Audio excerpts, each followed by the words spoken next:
Le changement en entreprise. Ah, le fameux changement. On en parle tout le temps. C'est un peu cette vague de fond. Parfois elle fait un peu peur, mais on sait tous qu'elle est essentielle. La grande question, c'est comment on fait pour surfer dessus sans se noyer. Eh bien, c'est exactement ce qu'on va décortiquer ensemble. Alors, pour commencer, accrochez-vous bien. Voilà un chiffre qui donne le vertige. 75%. Une étude qui date un peu, c'est vrai, de 1996, mais qui fait encore référence à montrer que 75% des projets de changement en entreprise, eh bien, ils échouent. Carrément. On parle de 3 projets sur 4 qui n'atteignent pas leurs objectifs. C'est juste énorme. Et ce n'est pas juste un chiffre, non. C'est vraiment le symptôme d'un problème de fond, un problème qui est toujours d'actualité. Du coup, ce chiffre, il nous amène forcément à une question centrale. Si tout le monde s'accorde à dire que le changement est vital, comment ça se fait que ce soit si compliqué à mettre en place?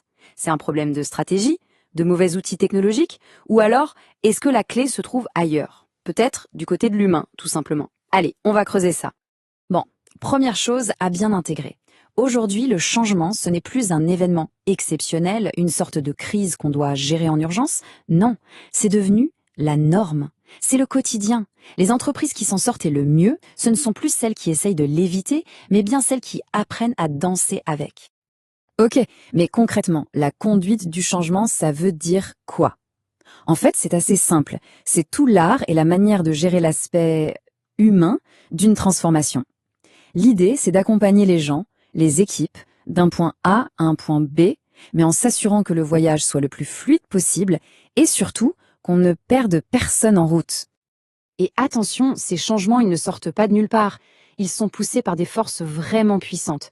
Pensez-y, l'évolution technologique qui va à une vitesse folle, la concurrence qui est partout, les clients qui veulent tout de suite, et puis la mondialisation, les lois qui changent. Bref, aucune entreprise n'y échappe. Donc s'adapter, ce n'est plus un choix, c'est une question de survie. Clairement, si c'était si simple, on n'aurait pas ce fameux chiffre de 75% d'échecs. On est d'accord? La vraie difficulté, le vrai os, il n'est pas dans la nouvelle technologie ou dans la nouvelle stratégie sur le papier.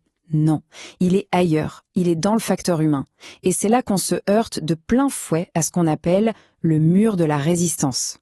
Et là, il y a une idée super intéressante.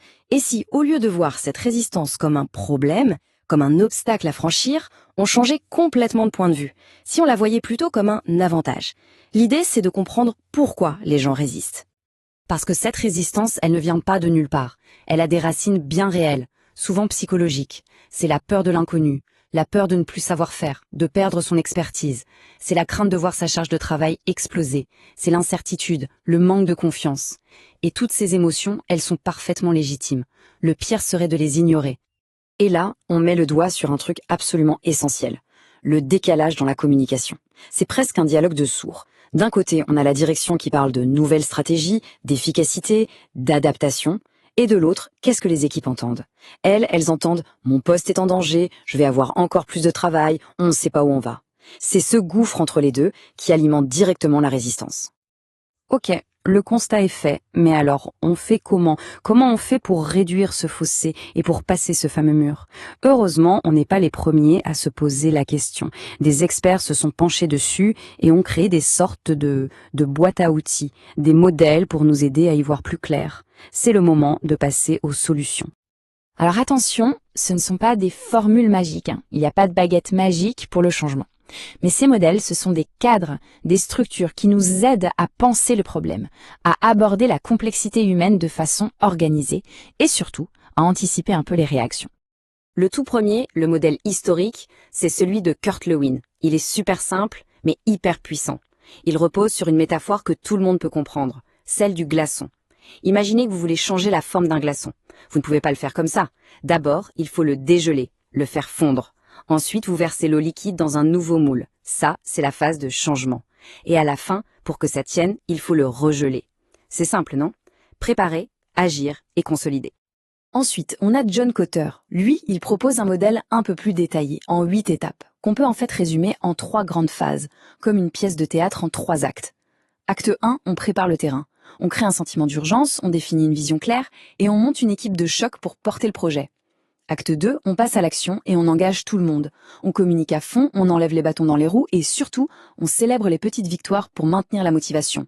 Et enfin, l'acte 3, on ancre le changement dans la durée pour que ça devienne la nouvelle façon de faire, la nouvelle culture. Et puis il y a le modèle ADKR, celui-là il est super intéressant parce qu'il nous rappelle une chose fondamentale. Un changement d'organisation, au final, c'est juste la somme de plein de changements individuels. C'est chaque personne qui doit changer et ADKR se concentre là-dessus. C'est un acronyme pour 5 étapes que chaque personne doit traverser. La conscience du pourquoi, le désir de participer, la connaissance de comment faire, la capacité de le faire et le renforcement pour que ça dure. S'il manque une seule de ces étapes pour une personne, ça ne marchera pas. Bon, on a vu les modèles. Mais au-delà de ces cadres, il y a des principes, des fondamentaux qui reviennent tout le temps, peu importe la méthode. Ce sont un peu les ingrédients secrets d'un changement réussi. Voyons comment on fait pour que ça marche en vrai. Et ça, c'est vraiment la clé de tout. Un changement qui réussit, ce n'est jamais un coup de chance. Ça n'arrive pas par accident. C'est toujours le résultat de stratégies bien pensées, où les dirigeants et les salariés sont sur la même longueur d'onde, où tout le monde comprend, adopte et devient acteur du changement. Alors, concrètement, ces ingrédients universels, c'est quoi? Premièrement, un leadership qui est non seulement d'accord, mais qui est activement engagé, qui montre l'exemple. Deuxièmement, une communication honnête, transparente, régulière. Troisièmement, impliquer les gens le plus tôt possible, ne pas leur imposer les choses à la fin. Quatrièmement, leur donner la formation et le soutien dont ils ont besoin. Et enfin, cinquièmement, suivre ce qui se passe et renforcer les nouvelles bonnes habitudes. Et si on fait un zoom sur la communication, c'est super important de comprendre qu'on ne communique pas de la même manière tout au long du projet. C'est en 3 temps. Au début, c'est la mobilisation. Il faut secouer le cocotier, expliquer pourquoi on doit bouger. Ensuite, c'est le mouvement. Là, on explique le comment, on donne les détails, on guide. Et à la fin, c'est le maintien.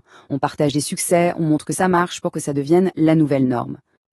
Et pour finir, ça nous amène à une réflexion un peu plus large. Est-ce que le but du jeu, c'est juste de gérer le changement à chaque fois qu'il se présente ? Ou est-ce que le véritable objectif, ce ne serait pas de construire des entreprises qui en fait se nourrissent du changement? Des organisations où l'adaptation n'est plus un projet, mais fait partie de l'ADN, une seconde nature, une vraie force en somme. Voilà, je laisse cette question en suspens.